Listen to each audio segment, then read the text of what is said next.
Ce n'est un secret pour personne, certains voient la popularité des mangas, surtout auprès des plus jeunes, comme un danger pour la pérennité de la littérature classique. C'est quelque chose qui a notamment été ostensible au travers du succès du pass culture, puisque des voix se sont élevées pour pointer du doigt le fait que la jeunesse s'en est massivement servie pour acheter des mangas. Alors, une bonne fois pour toutes, les mangas sont-ils, oui ou non, un danger pour la littérature classique ?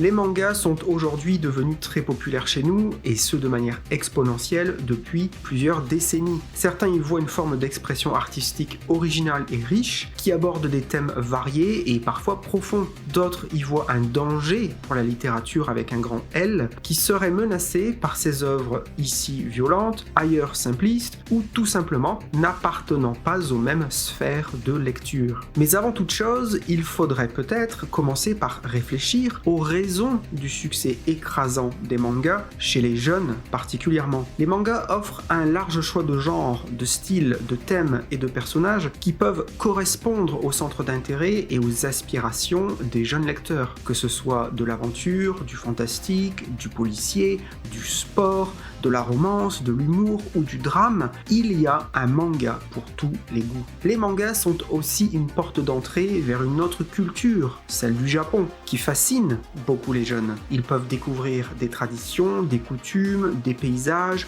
des modes de vie différents de ceux qu'ils connaissent. Les mangas sont également une forme d'expression artistique originale, qui utilise le dessin, les couleurs, les symboles, les onomatopées, les expressions faciales et corporelles pour transmettre des émotions, des sensations, des messages. Ils ont une mise en page dynamique et créative qui donne du rythme et du mouvement à la narration. Ils sont souvent accompagnés d'animés, ce qui renforce l'immersion du lecteur. Les mangas sont enfin une source de divertissement et d'évasion pour les jeunes lecteurs. Ils leur permettent de se détendre, de rire, de rêver, de s'émerveiller, de s'émouvoir. Ils leur offrent aussi des modèles de héros ou d'héroïnes auxquels ils peuvent s'identifier ou qui peuvent les inspirer. Les mangas traitent souvent de sujets qui touchent les adolescents, comme l'amour, l'amitié, la famille, l'école ou encore la quête de soi. Cependant, ces éléments ne signifient pas que la littérature classique n'a pas d'intérêt ou de valeur pour la jeunesse. Au contraire, elle peut aussi leur apporter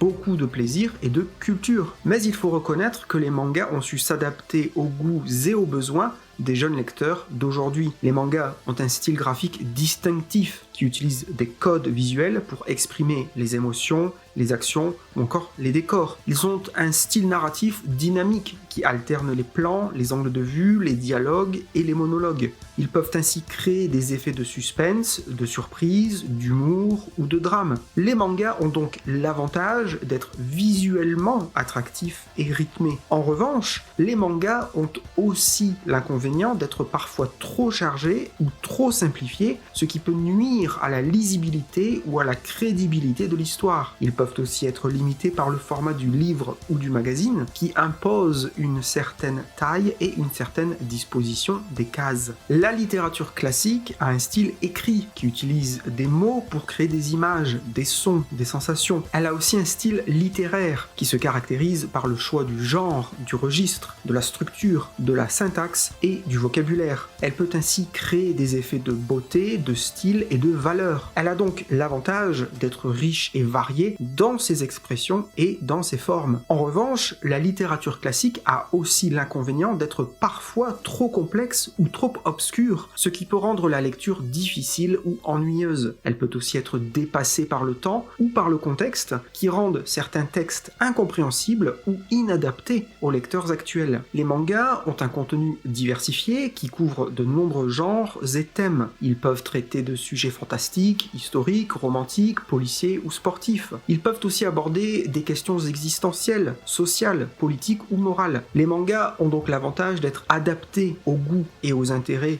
de différents types de lecteurs. En revanche, les mangas ont aussi l'inconvénient d'être parfois trop répétitifs ou trop clichés, ce qui peut rendre l'histoire prévisible ou stéréotypée. Les mangas peuvent aussi être influencés par la culture japonaise ou par la mode du moment, ce qui peut rendre certains aspects incompréhensibles ou démodés pour les lecteurs étrangers ou futurs. La littérature classique, quant à elle, a un contenu universel qui reflète l'histoire et la culture de l'humanité. Elle peut traiter de sujets intemporels comme l'amour, la mort, la guerre ou la justice. Elle englobe l'ensemble des œuvres littéraires qui ont marqué l'histoire de la culture et de la pensée humaine et qui sont considérées comme des modèles de beauté, de style et de valeur. Elle regroupe des genres variés comme la poésie, le roman, le théâtre, l'essai ou encore la fable. Il faut reconnaître que les mangas ont une influence importante sur les goûts et les habitudes de lecture chez les jeunes. Ils peuvent les inciter à lire davantage, mais aussi à se détourner d'autres genres littéraires plus exigeants ou plus traditionnels. Les mangas ont aussi leur propre langage visuel et narratif, ce qui peut être difficile à comprendre pour les non-initiés. Ils peuvent donc